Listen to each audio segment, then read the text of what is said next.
नमस्कार दोस्तों, दिल्ली से एक बार फिर दिल दहला देने वाली घटना सामने आती है। दिल्ली में जहां महिलाओं की सुरक्षा के लिए बड़े कदम उठाए जाते हैं, आज उसी दिल्ली में 16 साल की साक्षी को 12 बार चाकुओं से पूरी तरह से रौंद दिया जाता है। आखिर ऐसा भी क्या था साहिल और साक्षी के बीच जो कि साहिल अपनी हैवानियत की हदों को पार करते हुए बीच सड़क पर दर्जनों लोगों के सामने साक्षी को मौत के घाट उतार देता है। अब साहिल जो कि एक कॉमेडियन लड़का है, उसकी साक्षी से कई टाइम से सोशल साइट्स पर बातचीत चलती रहती थी। अब धीरे धीरे इन दोनों की नॉर्मल सी बातचीत प्यार में बदल जाती है। उसके बाद इनकी कुछ बातों में से एक व्हाट्सएप रिकॉर्डिंग सामने आती है।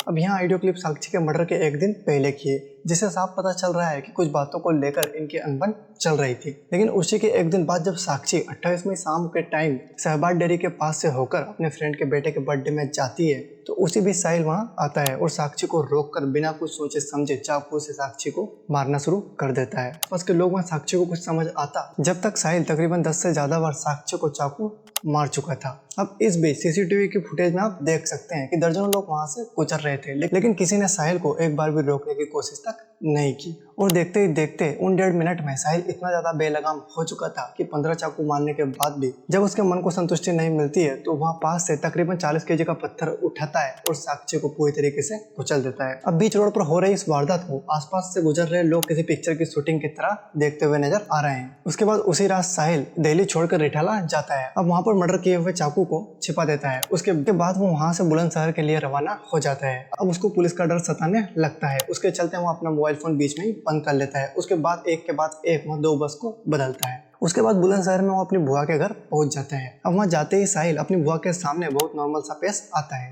ताकि बुआ को लगे कि वहाँ पहले आता था वैसे ही आया हुआ है। उसके बाद वहाँ एक खाना खाता है और खाना खाने के बाद वहाँ टीवी ऑन करता है। तब वह देखता है कि न्यूज चैनल्स पर इसकी सीसीटीवी रिकॉर्डिंग चल रही है। अब उस रिकॉर्डिंग को देखने के बाद उसे लगता है कि वीडियो में कुछ खास नजर नहीं आ रहा है और टीवी को ऑफ करने के बाद वहाँ सो जाता है। लेकिन पुलिस को साहिल का पता लग जाता है। उसके बाद साहिल को उसकी बुआ के घर से अरेस्ट कर लिया जाता है। अब जब मर्डर को लेकर साहिल से पूछताछ की जाती है, तो कहीं चौंकाने वाली बातें सामने आती है। साहिल के हाथ में कलावा और गले में रुद्राक्ष दिखाई पड़ा। इसको देखते ही आशंका जताई जा रही थी कि यहाँ कोई बिना सोचा समझा या फिर गुस्से में किया गया मर्डर नहीं है, बल्कि साहिल के हाथ में कलावा और गले में रुद्राक्ष साफ साफ लव जिहाद की तरफ इशारा कर रहा था। लेकिन जब साहिल से इसके बारे में पूछताछ की जाती है, तो उसने बताया कि पीर बाबा के कहने पर उसने हाथों में कलावा बांधा हुआ था। और रुद्राक्ष को लेकर साहिल बताता है कि जब वह हरिद्वार ट्रिप पर गया था, तो उसने वहीं से इसको खरीद कर पहना था। मतलब जहाँ पर इन दोनों साइन को लव जिहाद के एंगल से देखा जा रहा था, वहीं पर साहिल रुद्राक्ष और कलावा को लेकर कोई बड़ी बात नहीं बताता है। लेकिन जब साहिल की इंस्टाग्राम रील सामने आती है, तो और भी कुछ साफ नजर होता हुआ आ रहा था। इस रील में साहिल कुछ दोस्तों के साथ नशे में रहता है और यही चीज को लेकर साक्षी साहिल से दूरी बनाना चाहती थी। लेकिन कुछ टाइम बात कर लेने के बाद साहिल अब साक्षी को परेशान तक करने